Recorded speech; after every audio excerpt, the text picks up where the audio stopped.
Hello, hello, hello. Welcome, guys.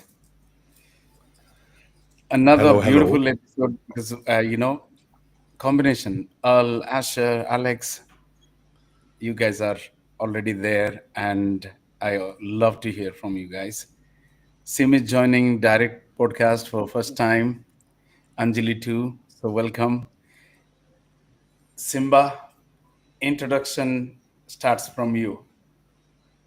Thank you so much for the pleasure. Um, my name is Simba, like Lion King. I live in the jungle, and this is the farm, literal, actual farm, where we're gonna have the first sensors going up. This is my little pride and joy in Bali. And yeah, I'm coming to you live, underslept, working way too hard. And if I don't faint through this podcast, that's a success. So, all in all, let's do this. Pleasure to be here. Yeah. Who goes next? Anjali, please. Yeah, sure. Hope I'm audible clearly. Okay. Hope I'm audible. Just let me know because I. Okay. You are, you You are, you are, sound you are, You you wonderful. are. are. You are. Okay. Oh, So this we already started actually. people clapping. Good. Go ahead. Okay. Cool. So yeah, this is Anjali. I handle marketing for Cluster Protocol, and I've been in Web3 space from like last three more than 3 years, and it's been great. And since I got to know about DAI, which is like super cool, and from then exploring AI deep in everything, and I'm really excited to be a part of this podcast. Welcome. Yeah. Now, usual Asher, please take the mic. First of all, again, thanks for having me. I'm Asher. I'm one of the co-founder of BitDoctor.ai. I came from a long history of dealing with enterprise-grade medical diagnostic equipments, and me myself has been a portfolio manager for myself and my family member in the crypto space for almost 12 years now. Before all the rug and all the meme and everything that's happened, we I've already invested in crypto, made a lot of money, lose back a lot of money, and made back some money, and the cycle is just over and over again. So everyone remember to sell when you make your money. And we built in BitDoctor AI, we built the AI doctor that able to use the front camera of his smartphone to scan your face for less than a minute using the CMOS sensor from the smartphone, and we can provide our user with more than 30 different health parameters with an accuracy rate of 88 to 98%. And we reward our user for further cultivating our AI doctor in our ecosystem. Looking forward for an amazing discussion today. As always, you and all in one room is always amazing discussion anyway. And then on top of that, you will get to see how Simba puts things. So it is going to be amazing. Okay, Alex. Hi, my name is Alex. I'm CEO of Ada, and we at Ada are connecting third-party devices such as cameras, sensors, and let you stream the data to data buyers. So it's both a way to join DePIN without the need to buy expensive hardware and a way to get exposed to different DePIN projects from one place. Awesome. Welcome. Al, last but not the least. You are Hey always the guys. champion. Hey, yeah, pleasure to be here. Al from Koi. We've been spending the last 3 or 4 years now building out a network for home computing as a part of DePIN. So we've now got over 100,000 installs, a whole bunch of different protocols. IDO just joined the party by integrating Mysterium onto the Koi chain, which is pretty cool. For those that don't know, we actually have a full Solana virtual machine that we're using on the back end of all this. And so we're spending this year actually building TVL onto that chain. And I'm excited to say we're also now integrating with a whole bunch of Bitcoin-based DePIN type stuff, including decentralized Bitcoin mining. Should be pretty neat. So hopefully we'll be allowing people to mine Bitcoin on their phones in the near future as well. Awesome. Last part I couldn't hear. Al. Everybody heard? Yeah. Yeah. Okay. So it's only me. So good. So you know, let's simplify this, because a lot of people have zero idea what the hell DePIN is doing in AI space. Before we even move forward and specifically highlight where it is being, let's just simplify it for everybody so they can understand what is the role of DePIN in AI. And it's an open question, so anyone can just go and take it. Simba, want to take it? I I think about it like the internet is like the nervous system of today's world. If you think about the pipelines that carry the internet, the fiber optics cables and everything, think of them as the nervous system of the future Earth. Let's say AI is now the consciousness of it and the wisdom of it. I think of DePIN as the skin, which senses the environment, right? So to be able to feel what's going on, to be able to have a clear understanding, live tracking of what's going on in the real world, to be able to infer and then provide useful value back. AI is useless without data. We can train it on data that exists, but that only gets it to a certain degree. And then when we need actual real world use cases, it needs to know what the world is doing, and that's what DePIN is. And then, of course, on the flip side, DePIN is the first time blockchain is coming into the real world. I always say this. It's been really nice clicking on dogs with hats on them and making a lot of money. Like, none of us complain about that, right? And I hope that continues. But it's nice to finally see things like, telehealth. Like the fact that you're telling me a farmer here can turn on their phone and, go into our super app and open up, BitDoctor and be able to just take a photo of their face and know if they have, all these kind of ailments is priceless to them.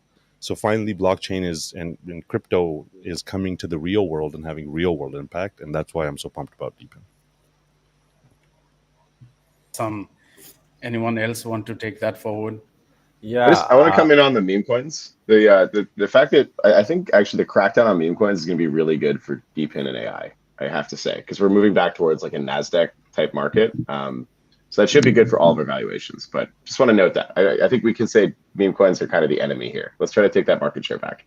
Sorry, Alex. Yeah, I was saying that DePIN is for me a crowdsourcing of resources. So it can be compute, data, GPU, storage, whatever. So basically, we're helping to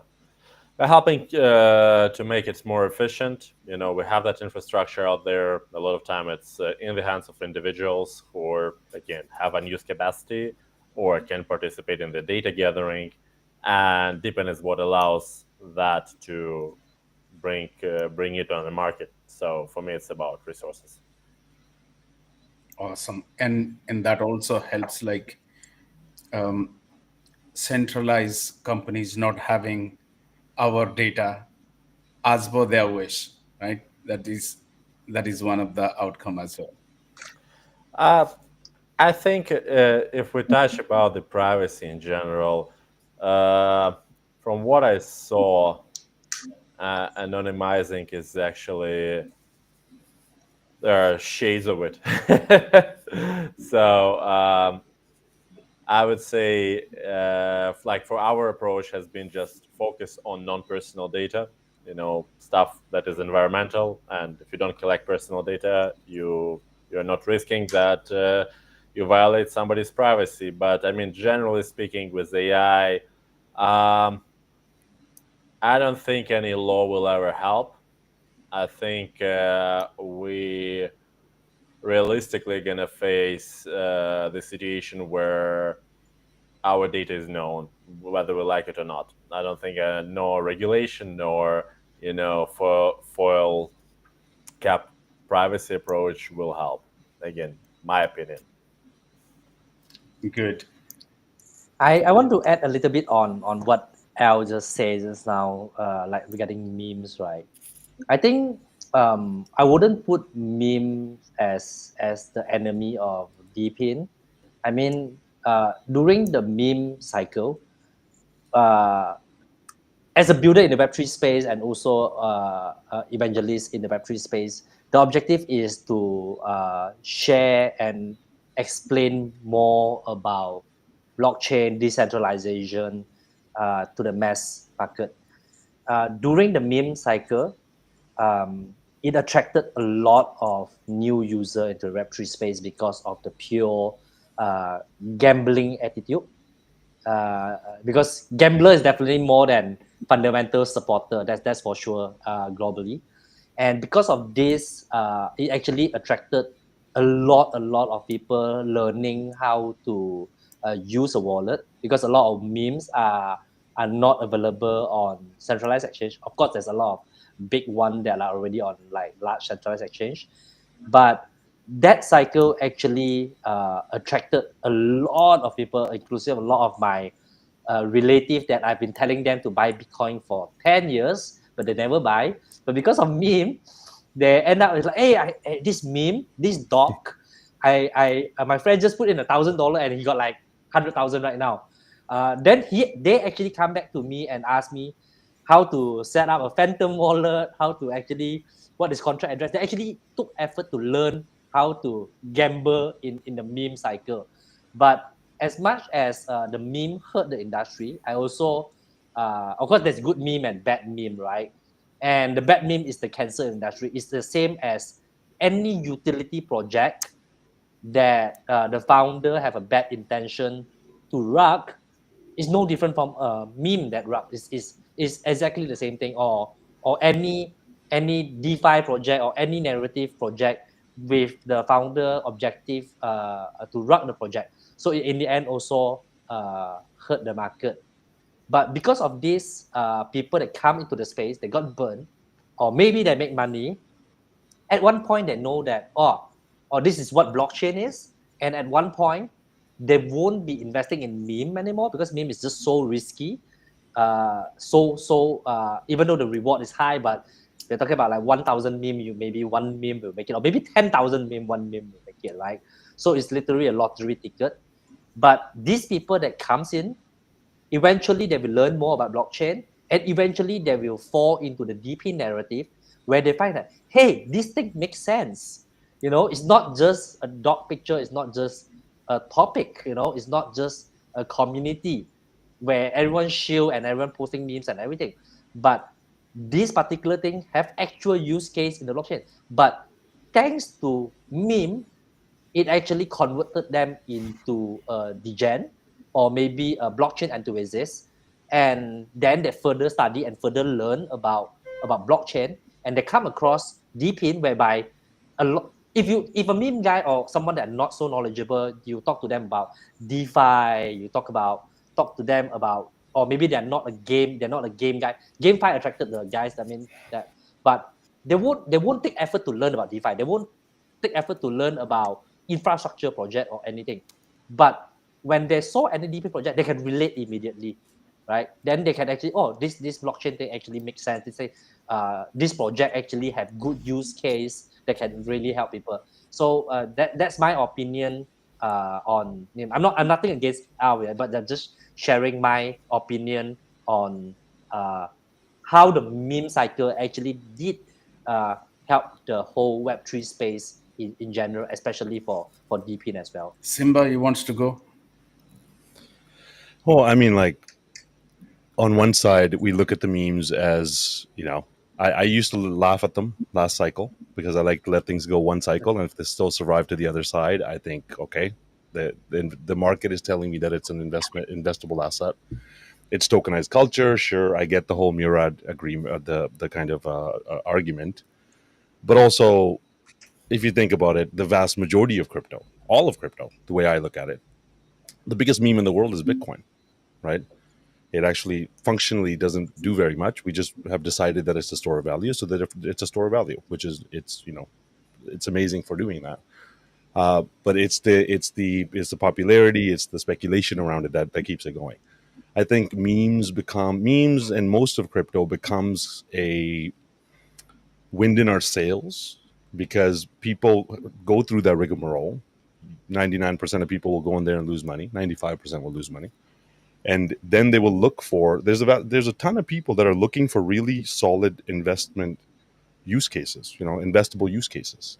And me being a consultant, I consult individuals, companies, countries. Whenever I've spoken to a sovereign wealth fund and I go, do you want to enter the crypto space? They go, absolutely. I'm like, fantastic. Why don't you put some money in there? They're like, well, our mandate doesn't allow us to buy anything that's not regulated correctly. Therefore, the moment the regulations change, we'll touch it. So I was like, okay, imagine the regulations change. What would you do? They're like, we would buy models that we understand.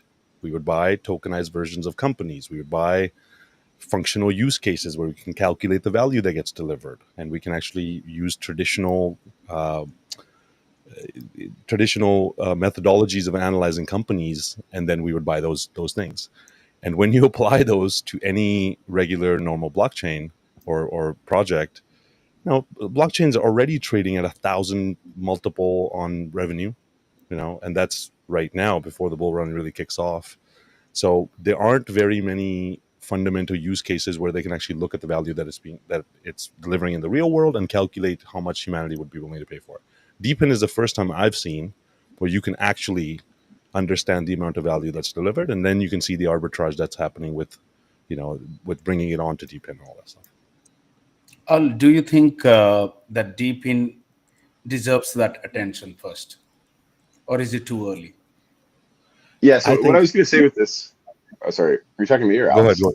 Yeah. So the trick here is, it's cool if we get people in because of gambling. It's not cool if they lose 90% of their book the first time that they start trading. So I thought it was actually kind of inspiring to me to see that the Pump.Fund founder got arrested, and like seeing a bunch of people like Eliza OS getting banned from X, that is.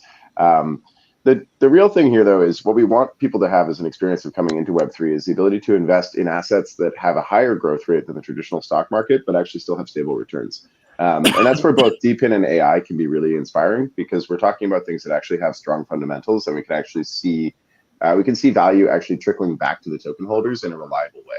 And granted, these things take a while to actually build. So like with Koi, we're currently on like the actual building revenue side of the growth rate, which is, we did test nets for years, and then you have to actually start building revenue after you launch mainnet. And it can be very complicated. For Helium, that took about 3 years, even like 4 or 5 years if you look at like the full growth cycle. But once someone gets into that phase, like what we're looking at with Helium right now, Helium is the Wi-Fi network.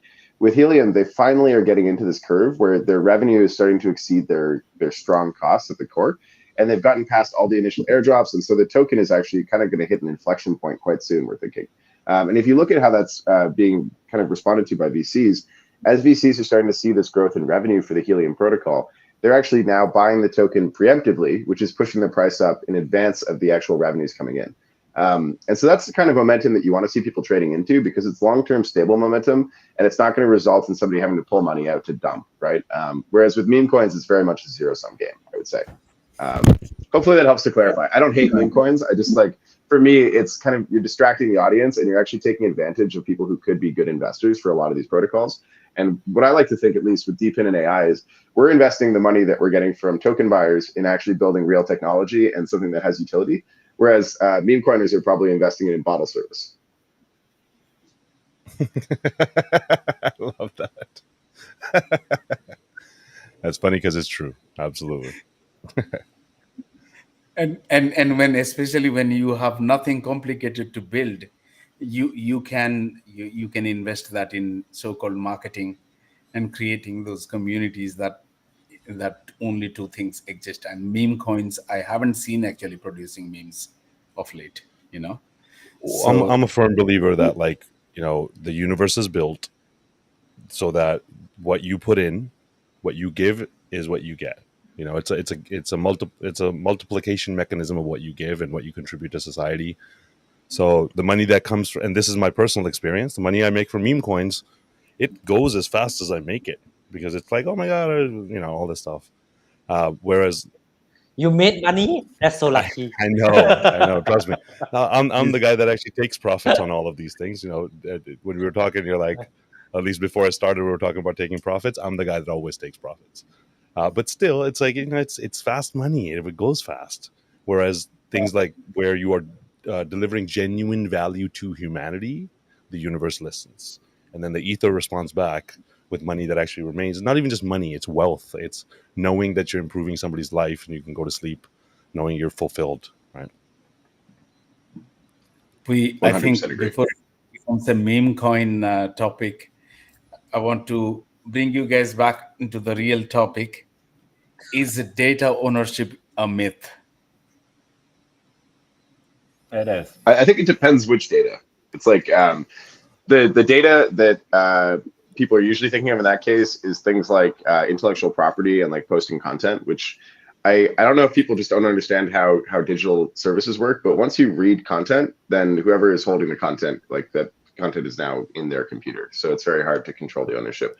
I do think people's personal data is a really important factor here. So we've been meeting a number of companies recently that are looking at like how to monetize, for example, healthcare data, where people have their own host of very private data, and if you can run some kind of federated learning over that, like federated learning is where I run the model locally, I train it across my data, and then I send back some training parameters to a larger model. And I think those kinds of things are a really good example of how DePIN can amplify consumer hardware value. So like my personal laptop might not be useful as a Like, hosting machine, but it is even useful at least because I have data. all. Yep. Sorry. Hello. Oh yeah. Sorry. I We think we can have hear some you. lag. Well, yeah. What were you asking? Oh yeah, okay. Sorry, you missed the first part. So I think the key thing is I have a personal laptop, right? It's fairly powerful, but as a hosting machine, it's not as powerful as like what AWS provides. But if I also bring my own data, or if I bring access to my own data, then I can monetize my data without actually exposing it. So I can train a model against my personal data, and then I can send back some kind of training set to a larger model. And so that's a way to monetize my personal information without exposing it publicly. And it also means that I'm amplifying the value of my consumer hardware. And so it takes two parts out. It means that number one, we don't have to have all the centralized data running through a large kind of data center somewhere. But also we all get paid for our own data and our own hosting. And so we can start to do more things at the edge, which is kind of what we've been really excited about. I think that's starting to become more popular now, which is exciting. Asher, I'll take that same question to you, but what Al was mentioning, even like La Vita, I think they are doing the same, right? They are on Theta network, right? They are processing a lot of these personal medical records, but the user has these informed choices, right? Whether to give the data or not. Yes, correct. So I think what they're doing is the user have to fill in the data manually on their own. Basically, they yeah, feed the that's record what to that. Yeah. yeah. Okay. How do you guys see that you are going to expand in a way that you can also monetize such data with users' consent? Are you going in that direction? That definitely that's the direction, right? Especially when, of course, our first business model is B2C of our premium subscription of our proprietary technology. Moving forward, when we have sufficient user in our ecosystem, as we reward our user to use our proprietary technology to feed us their health data, we do monetize it in an ethical way, whereby we will be working with clinical trial company, medical research company, potential maybe insurance company. Basically, there's a lot of way to monetize a data. It's just that if some monetization does not require personal information, maybe we just need information in a blanket, or maybe we may be running a campaign for let's say there's this new supplement for pre-diabetic or high blood pressure. I use high blood pressure, and we actually know who which segment of our user, which user have high blood pressure, and we can run a targeted ads to our user in our application. if if we are running such campaign with this particular company, let's say Blackmores, then we do not need to provide any of our user information to Blackmores to begin with, because we are sending targeted ads to this group of high blood pressure user. Then we charge our clients, and whatever commercial term that we receive, of course we have multiple package there. They can pay us in our token, whereby they get a discount, or they pay us in fiat, but in the end we still OTC it back to our own token, and then we turn it into rewards for our user, right? But of course, there may be certain campaign that may require consensus of our user, where we may share a little bit more deeper information of that particular user. It may need their location, where they stay, maybe their diet, maybe even need their KYC details, such as it may be an insurance company, it may be a clinical trial. A clinical trial, you definitely need more information. If such campaign are run with that particular company, then we definitely need to inform our selected group of user that to participate. So we create a quest and pass. Hey, there's this campaign ongoing right now. We need 10,000 people with this age group, this height, and this specific blood pressure, and we pre-select them, and we inform them that you can actually participate. But if you participate, we will require to release your personal information, more sensitive information, to this particular company. You need to agree to it to join the campaign, and of course, you will be earning a little bit more if you do so, right? Then with that, then we definitely have to release some information. So it's really case to case basis whether when we monetize this data, consensus is needed. If is no personal information is needed to share, is basically it's just like an advertising platform. Imagine Facebook, where the advertiser select keywords to target certain audience. So that does not breach any data privacy. But I also want to add on, which is data privacy a myth? In my personal opinion, I always say the same, which is data, if being used, and the beneficiary owner of the data are not rewarded, that's data leak. If data being used and the beneficiary owner are being rewarded, that's not data leak, right? In the end, is monetary, right? Or else, if the data is value something, then you should get rewarded. If you don't get rewarded and it's being used, that's data leak. So it depends on how you want to look at it. So Yeah, Anjali, what let me is more important? 100% agree with the guy. Yeah, 100% exactly. agree. Go ahead, Alex. Yeah, I mean, I totally agree with it. So, first, like, very good point on the leaks. Like, somebody may actually not trying to sell your data, but the catch is the current infrastructure out there is built on a lot of time on the legacy systems, and they have some security vulnerabilities. So chances are, on a long term, there will be a breach. Especially since some companies may be diligent and they really don't sell your data, but they are vulnerable to, again, data leak. Some companies may sell part of your data, which not cannot be directly tied to you. But if you get two of those, maybe you can cross-reference it, and now you have a very high probability that you can identify an individual. I mean, unless you really go, living in a shack in the middle of the woods with no internet, you probably have to accept that the data is leaked, shared, you can be identified. Now, very good point. Why don't set some rules around it, and make a contract when you sell it, instead of just, the people trying to, through like various ways, trying to get the data and identify you. Why don't you say, okay, this is what I'm willing to share, and I want to get paid for that? And this is more fair, and I guess it's more straightforward. It's a transaction. So yeah, definitely agree with the points said. Thank you. I'll take the same question to Anjali. Anjali, do you see like the concern is with privacy more, or you see it is as like we are not paid for it? Well, I for the data thing, I just want to share that I kind of agree with what Asher mentioned, because our data is gonna be used and being trained with for development of AI anyways.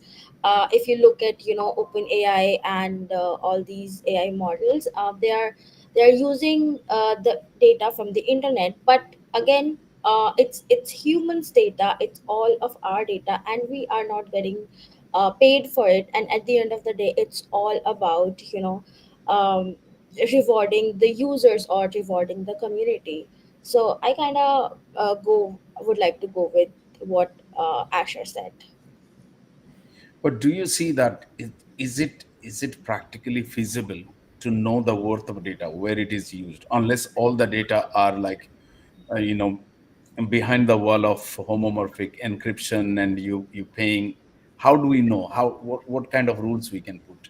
Do we have any rooms in there? Well, definitely. I mean, we do have like a couple of projects working upon how these datas are being used, and not just that. There are many projects working on the data pipelines, as well as knowledge graph and everything. So I think security and privacy is should be there, obviously, but then again, the major concern boils down to users being rewarded for contributing with their data. So yeah. And Simba, contribution, like when user is contributing data, of course, like in expectance of reward, you think DePIN is like proper technology for it? Because prior to Well, DePIN, it was almost impossible to do that, right? So please. for sure, and just to clarify this kind of data point, right? Is yes, on one side, blockchain gives us this ability to self custody our data and lock it in a place where we can see who's accessing it. That's very very important. But actually, when you really talk to people, people want convenience, people want economy, people want money, right? Like Anjali's saying, and if you ask me, all of my data is available everywhere, right? Sure, my passwords and things I keep secure, my health data is kept secure, but beyond that, actually, I'm generating. I want to be able to generate a bunch of data that I'm not able to do in the old world, right? In the old world, it was like, let's say you want to, set up sensors like we're doing. A company would have to go buy all the sensors. A company would have to get licenses to put it in the fields. A company would have to do the work to work with each person's whose field it is. All this capex just to get to the point of generating data, which they don't know what the value is going to be 10, 20 years down the road. So it was impossible for that model to actually work. In the new world, in this kind of future internet that we're looking at, we're incentivizing the people to do the work, right? We're incentivizing the farmer to put the sensor in the soil. We're incentivizing the investors to buy the sensors. And we know that when we can share the risk like that, and in the future, as the data is being fed into AI, monetizable, many monetizations will come out of that retroactively, and we just need to capture the data. Now, to that farmer, when I tell the farmers and I say, you can just take this thing and stick it in the ground, and you will make tokens, and you'll make maybe $50 a month, that is life changing for them. To them, that's magic. To them, they're like, take all the data. I don't care, like, if you know what qualities, soil I have, or what kind of rain pattern I have. I don't care about all that. If you're going to give that to the government, give it to the government. If you're going to give it to the UN for carbon credits, give it to the UN for carbon credits.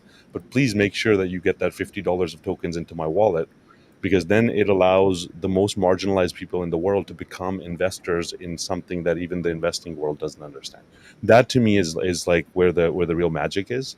And I think the conversation should be, how much data is being wasted and not being monetized, and how much data are we not concerned about that we can capture and put into the system.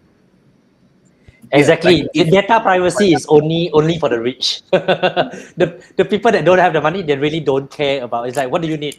How much you gonna give me, Exactly. right? Yeah, it's Yeah. like only rich people care about data privacy. That's true.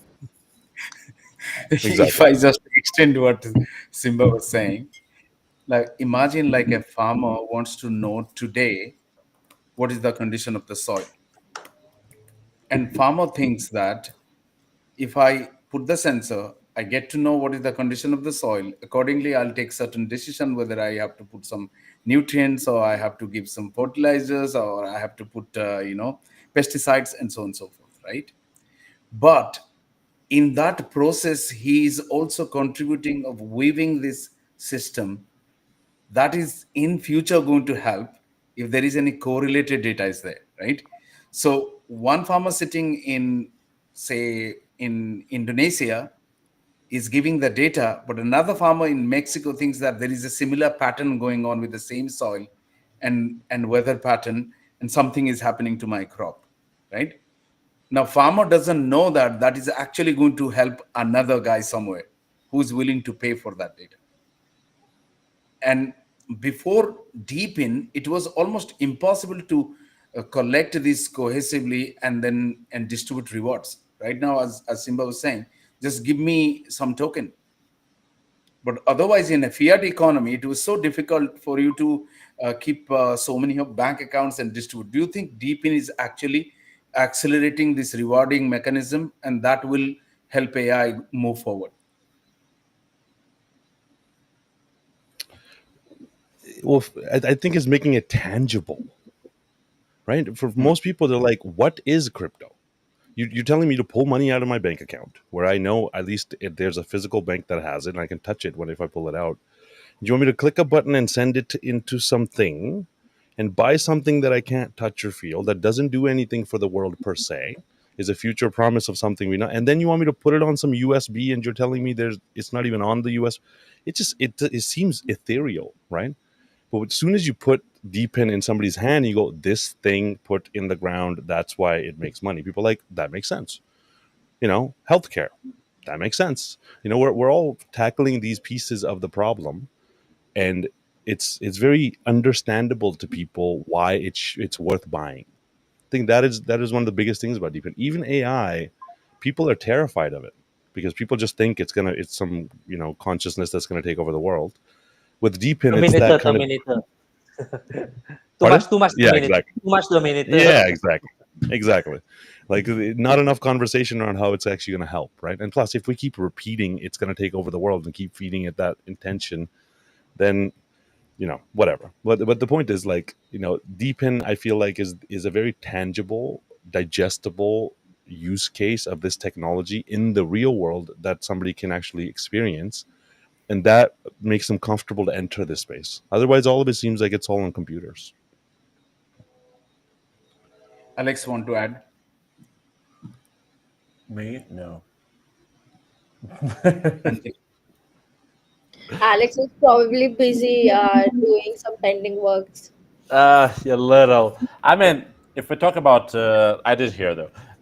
If we talk about the mass adoption for DePIN, I do agree on that. That it's much easier to understand than meme coin, and I think Al left, but the idea with meme coins, it's a zero-sum game.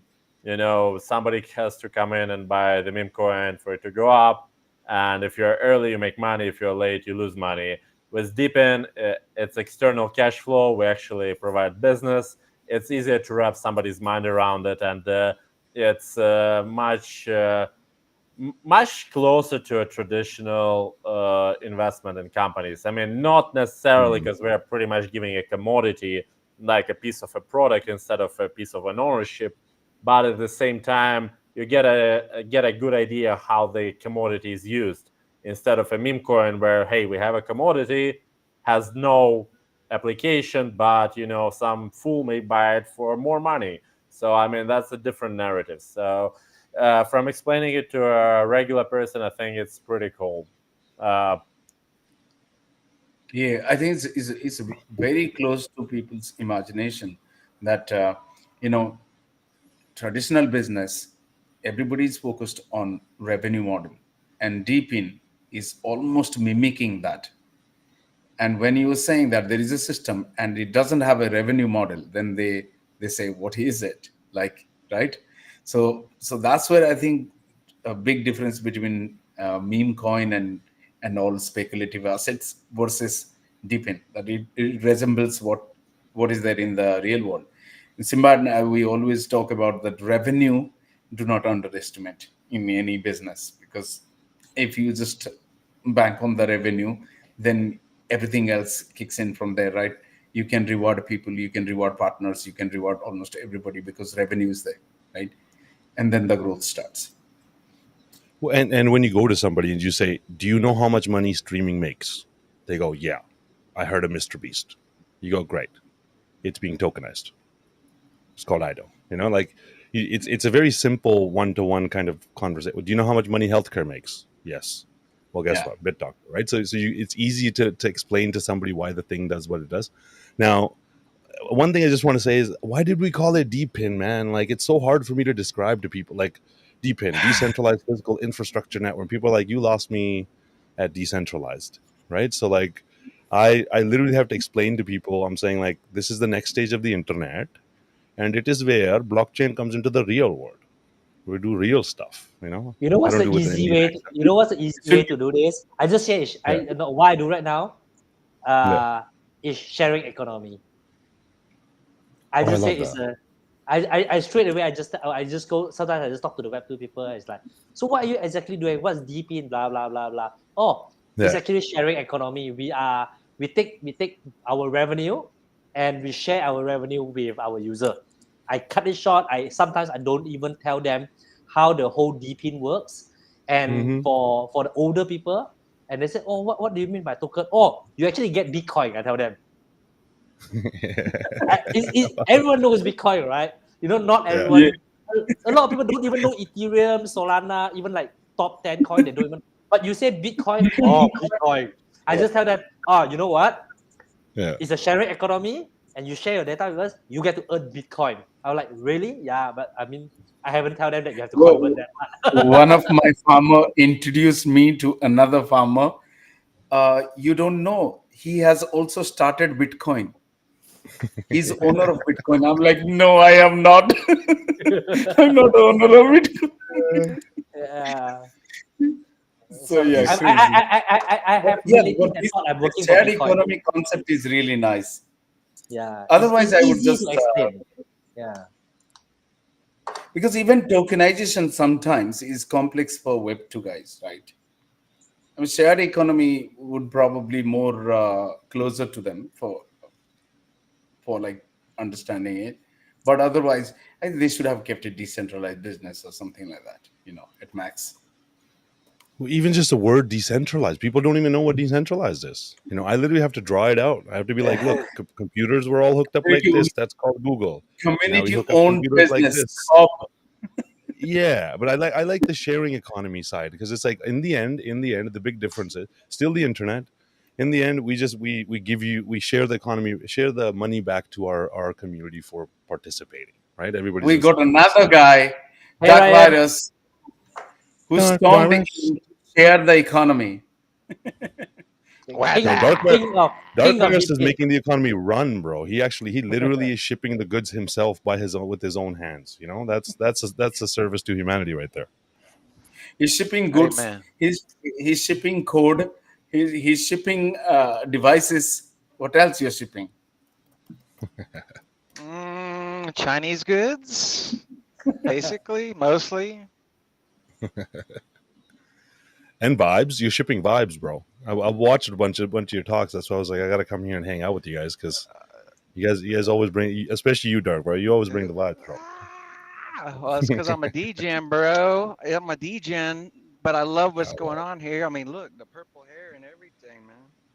Oh snap! Purple hair, gotta sport it. Yeah. So what I missed? I'm sorry, guys. It jumped in the last 5 minutes as always, and crashed the space as always. What are y'all talking about? Oh, so many. Initially, the topic went meme versus DePIN. Okay, let's go back to that because you would be one of the best guy to ask that question. Yeah, Did you say meme? Like meme? yeah, Meme token? yeah. Of course. Bro, don't get me started. What a joke. What a joke. But if you want to sit there, and make a couple bucks or yeah, no, there's no utility in that. It's stupid. It's like I can make a coin in 2 seconds, doo-doo coin or it's just there's no utility in it. There's no purpose, It's there, the bots rug it. That's just I'd rather just, mint tokens or buy tokens that actually have like utility and meaning. But yeah, don't. Oh, I could go on, but all right, I'm okay now. Okay. Tell tell us how many deep in devices projects you have already tested. Oh, but I don't know. I'd show you, but it's a mess right now. It's a mess. I still haven't got my stuff together today. There's let's see, I don't know, maybe like 30 something.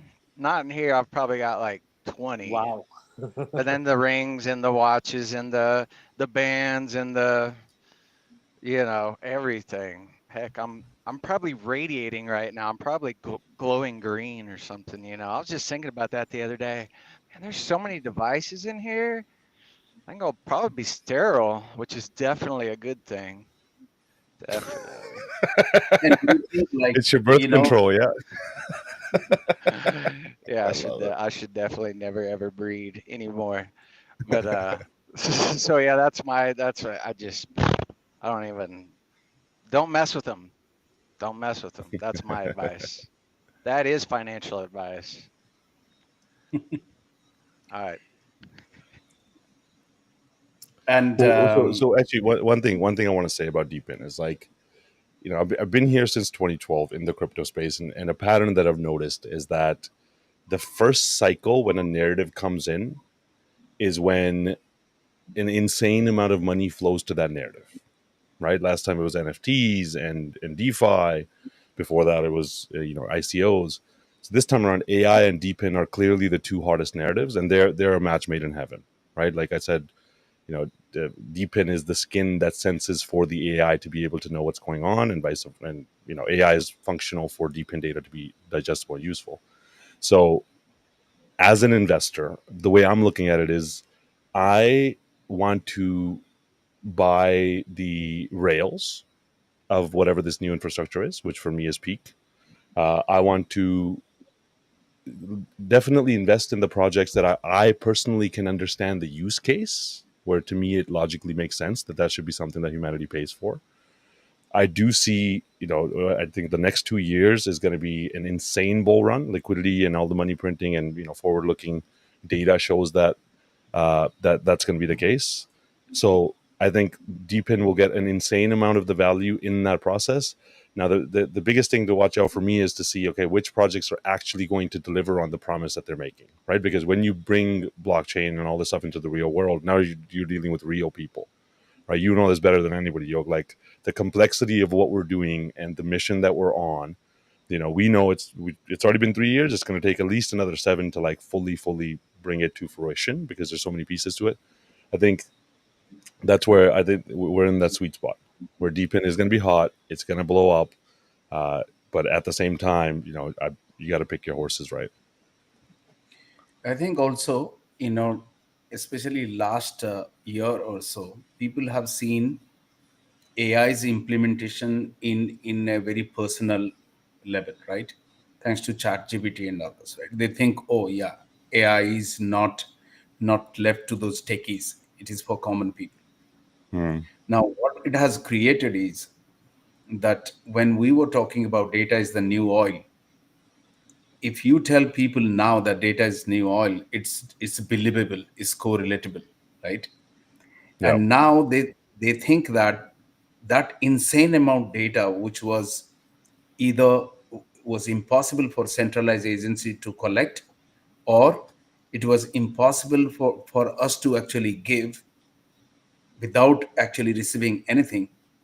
DePIN comes in that nice space that it has the ability to collect that much of amount of data. But before they were asking, why would I collect that much of data? What do I do with it, right? Hmm. But AI has opened up that door now. Hey, just collect data from healthcare, agriculture, collect whatever data you can, because these can be processed now, because we have the tools right now to process. And that probably is going to create the trend where we can sufficiently reward people for data. Yeah. Like imagine 4 5 years back, if I just submit here, I stay and I do this, okay, what will be the worth of that data? Probably nothing. Hmm. But if today I say I keep sharing my location while I'm driving, that data is so much valuable now because we can process those data. Before we couldn't process those data. Don't you think so? 100%.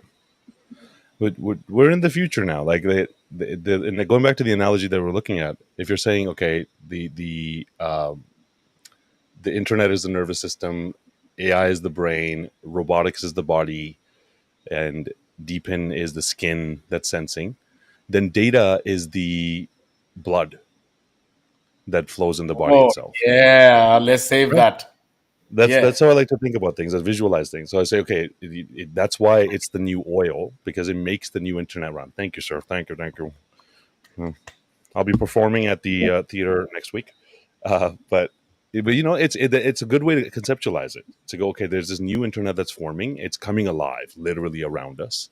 The physical body is going to be the robotics and all this stuff. But then when you look at the data, it's like, okay, this is the blood, right? As it flows through the sensors, as it goes to the brain and gets processed and digested. I think over time people will start to realize that actually in this future world that we're moving into, where we're infinite abundance world, where it's zero marginal cost society that we're completely moving into over the next 40, 50 years, data in and of itself is going to become the most valuable thing, because you generate content, that's going to be data, right? You generate literal sensed environment data, that's going to be data, right? So in the end, I think data is going to become the only thing, that's not the only thing, but one of the most valuable things in the digital world, because we're going to go into a metaverse where everything will need to flow through the pipeline. The blood will need to flow through the veins for that entire world to be functional. So that's what we're buying. So when I invest into crypto, I'm not investing into crypto. I'm buying the veins, and I'm picking the good veins, right? Or I'm buying the heart, right? So when you conceptualize it like that, it makes a lot more sense. Beautiful. Asher is itching to respond to that. No, no, I'm not. I'm not. Asher's like, did I'm. you say the heart and blood? Like, Yeah, take a it's photo of like your face. that's my domain. That's my domain. I love it. Okay, I'll ask you guys a question. Um, do you see, or do you personally feel like you gain more fulfillment from being involved in the DePIN space compared to other spaces? Because I've been in crypto for a long time, and I feel like finally I found a place where I feel like I'm actually doing something for humanity. So it helps me go to sleep better. What do you guys think? Bro, of course. Think Asher's app. I mean, it scans you and it could save people's lives, or having to go to the hospital, or just having a doctor checkup. The other day Kudus went live with their stuff. You can actually mint your health data daily, and like you can sell it on a marketplace. I mean, it's crazy some of the stuff that's coming out here, but I feel like we're building something amazing for the world of tomorrow, and it's coming, right, Yog? We're gonna have cyborgs in our houses making breakfast omelets every day. It's gonna be so amazing. But yeah, right, You know, Asher, right? Breakfast omelets. prior to DePIN, I was thinking like Simba and I, we spoke a lot about. I was always skeptical about the impact I can individually create personally, right? So, um, not trying to keep a low profile, but I was just thinking that okay, the impact is going to be this much here, right? But with the DePIN, the sense we get now is that the impact could be anywhere in any corner of the world, right? So sitting here in, say, Indonesia, I can create impact in some remote Africa somewhere, and Mm. that makes me more excited. And like I coined that impact per second, right, instead of transaction per second, right? So if I love that. Yeah. right, if that's the benchmark, then just think, in can we create that much of impact unless we we create some medicine or stuff like that anywhere in the world? Probably no, with any other business, right? But with the DePIN, we have that opportunity. So I think that excites me more. Well, then also bringing utility and rewarding people that can actually use a couple extra bucks too. So it's like hand in hand, these companies are getting the data, and you're getting rewarded for it. Some of that stuff will change people's lives, like literally. So that's something I like the most, just to tell somebody about like a cell plan that's free, that you can map and still get paid for it. It's crazy. This stuff is it's going to change the world. It's going to be slow because we will destroy the world if we go too fast. So it kind of has to be integrated slowly, slowly, slow. Well, I'm living here in the village in Bali, right? In the 3 hours from civilization. And the impact that it's having on my village here, and I see it daily, right? And how reticent they are, how hungry they are to adopt this. They're like, tell me that button that you told my friend to press that somehow made money show up in their account. Like, I want to press it. My wife wants it. Let us all press it. And for us to get them to press that one button, it's not like they just signed up for FarmSend. They've signed up for BitDoctor now. It's like we're kind of leveraging all of our own pipelines, and we're sharing the access. But what it's doing to people's lives is so far beyond, like, hey, sure, somebody could get rich from it. That's fine. You're already rich enough. You get richer. It doesn't impact your life that much. But to know that there's somebody here living in, a place the size of a closet genuinely, and they're 80 years old, and they have their knees don't work, and all they have is a phone, and knowing that they can access this and they can actually be part of this world, and the impact that $5 has on them compared to what it has on us, I think that's the part that a lot of us are.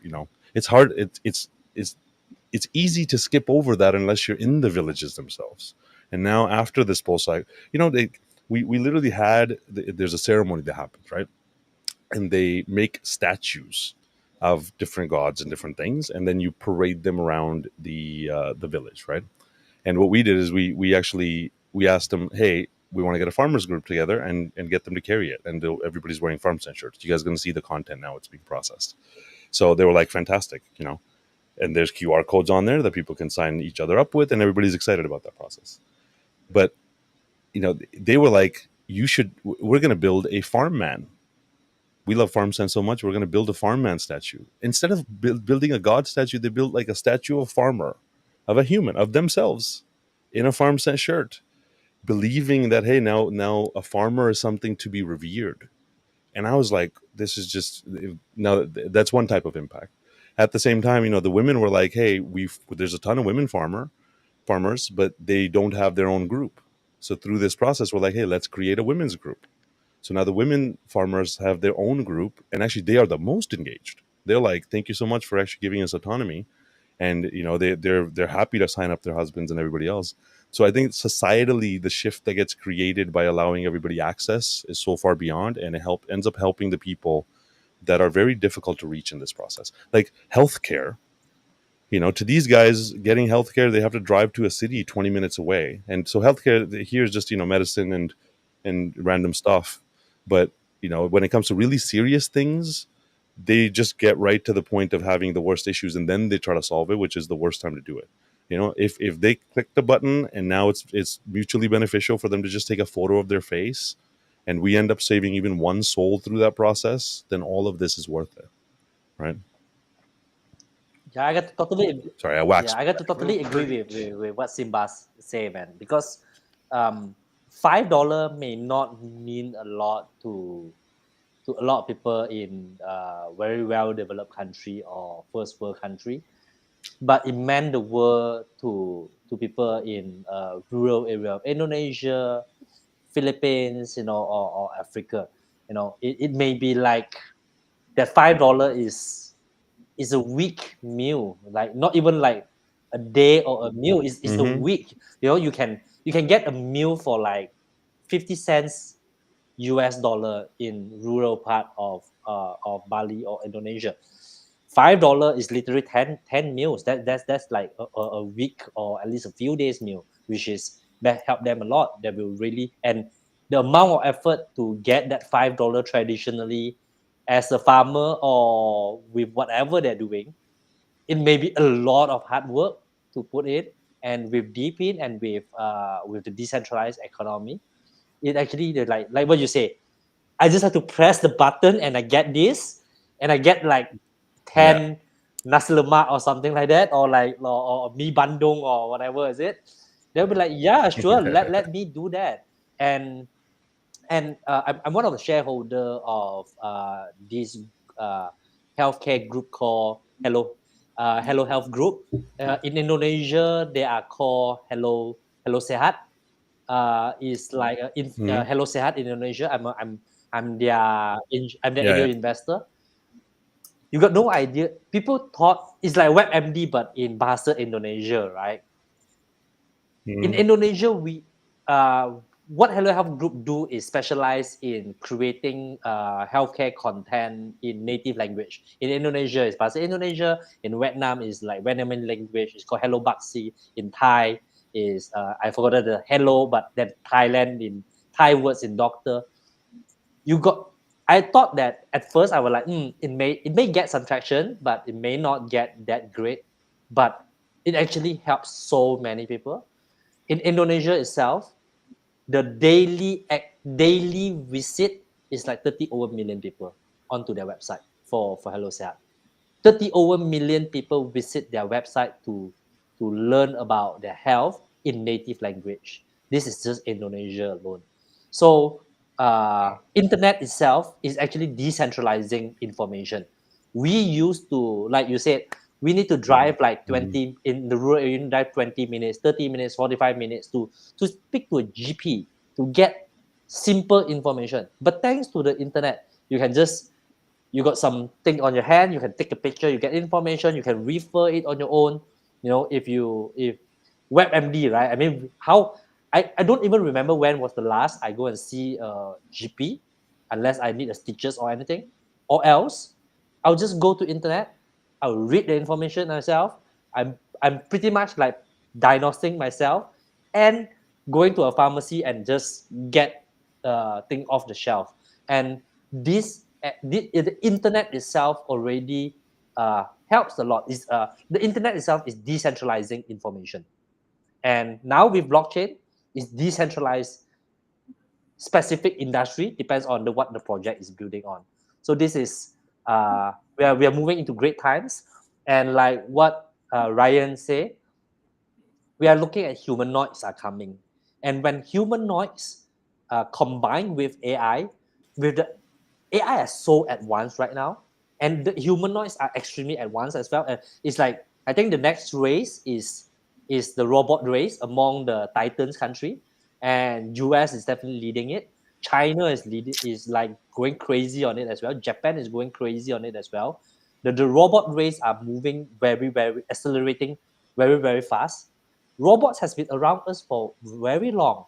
It started from something as simple as an escalator, a lift, and moving forward to like those are all robots. People thought that no, robot is only recent. No, robot has been around for very long. An escalator is robot in a way, right?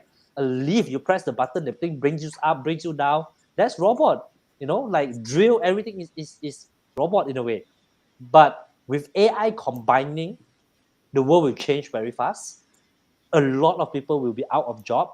You don't need to hire domestic worker anymore. Ryan may not be needed anymore. Everything will be the automated driving. We will be. You don't need chef anymore. You don't need barista anymore. The robot will do a better job. It can answer. It can collect money. It can interact. Your AI can interact around. It can interact with client. It's not even like what you see in the movie. But we're talking about with implementation of AI. This robot will talk to you like a human being, and if there's no DePIN or decentralized economy, universal basic income is needed. And DePIN will be playing a huge role in universal basic income because of the rise of the robotic industry and also AI. There'll be so many people out of job. and DePIN is very, very needed. That's my opinion.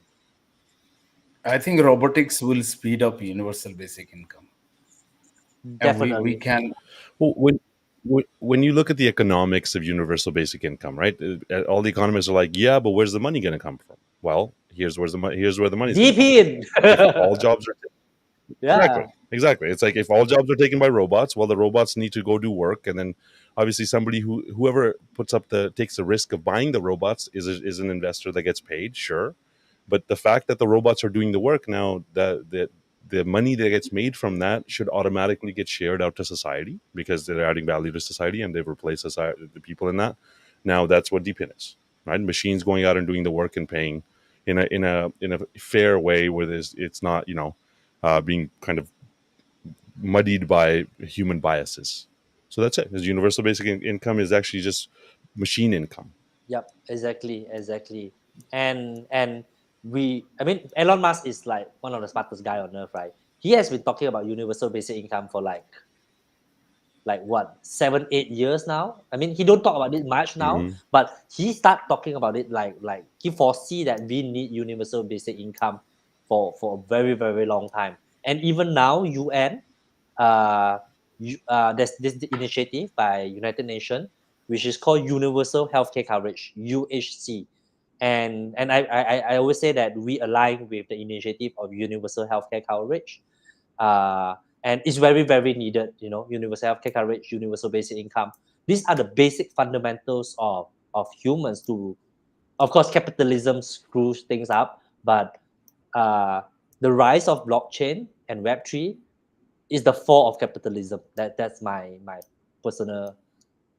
I have a big goal. I always like since back then I always say that one day all fiat will collapse, all government will collapse, everything will turn into DAO, everything will be decentralized. There will be no government, everything will be universal, everyone will uh, human will get smarter, and we will be, of course there's still like the grades of people, but in the end people who accept this fundamental belief will live in a very, very harmony world. Yeah. If there's no capitalism, there's no war because war is all about money, right? Have you read Network State by Balaji's? No. That's a must read. Check. It's a beautiful book.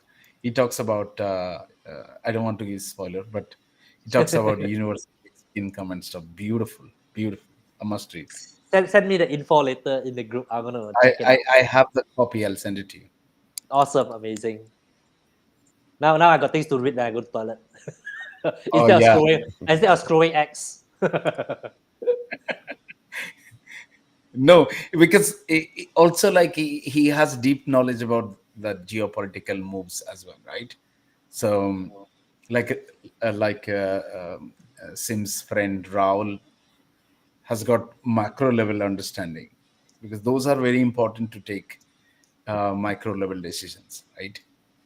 So yeah. And they're geniuses. Like the way that they think, like Raul keeps talking about the post AGI economics, right? And we're still trying to parse through what that looks like and how that develops.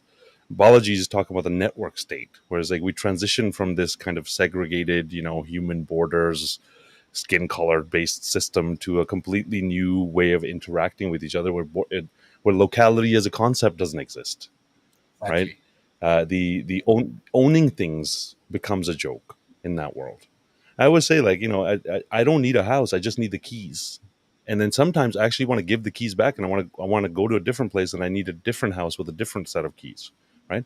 As long as I can access the keys with Airbnb or whatever sharing economy system that we're looking at, I'm okay, right? So I think the greatest thinkers in the world are trying to figure it out, and the best kind of reflection that they've come up with is, okay, productivity is a result of energy, resources, and productive units putting it all together, using the energy to create something, and that creates a result, right? And the productivity is a calculation of how efficient that process is, right? In this future that we're moving into, productive units are robots, right? So all that basically becomes marginally free. Once you make a robot, it's free for it to produce a lot of stuff. the expertise becomes free through AI. Energy is going to become free. It's already heading down, but within the next 30 years, energy is going to become basically free, especially with the new science that AI is going to unlock for us. And then resources, there's an asteroid that they found that has 10,000 quintillion dollars of natural resources on it, and just one asteroid. So when you take all that together, unlimited resources, free energy, unlimited workers, unlimited expertise, productivity goes to infinite, which means we have unlimited everything produced unlimited. That's why they keep saying you'll own nothing and you'll be happy. And I now I genuinely get it. I go, I don't want to own anything. I just want the keys. I want to Ye- own a lot of Bitcoin. I know. I'm just kidding. I want to own stuff. I own that tree. That's a clove tree. Okay, it was bright. There's a banana tree over there. There's no way I'm going to rent a banana. You know what? I like my own bananas. You know what Osho said? You can own things, but things shouldn't own you. Ooh, My wife tell me that a lot classic. because I keep an old car, and my wife tell me it's like the car owns you. You don't own the car because I have to bring the car to the workshop all the time. Wait, which car is it? Which car do you have? It's a old BM. It's like a 20 over year 20. It's 20 now 2004. It's like 21-year-old BMW 5 Series. So Beautiful. I Oh, kept the yeah. E60 for like forever, and my wife is like, why not just get rid of it? You just keep going to the workshop with the car, but it's like the car owns you. You don't own the car, but it's like I love the car. Exactly. So you will not understand, babe. Yeah. We go way back. Yeah, before you. Exactly. She's sleeping. She's Be sleeping. politically correct. Right, I guys, love it. we are a little over time, but wonderful discussion, right? I thoroughly enjoyed. Of course, I'll play again, learn something more from that. We need to do it very soon. Dark virus don't disappear. So thank you, Anjali, Asher, Dark virus, Simba. We will do one more very soon. Till then, enjoy, look after yourself, Thank you, guys. and build the decentralized world. Bye bye. All right. Take care, everyone. Love you guys. Stay safe. Ciao.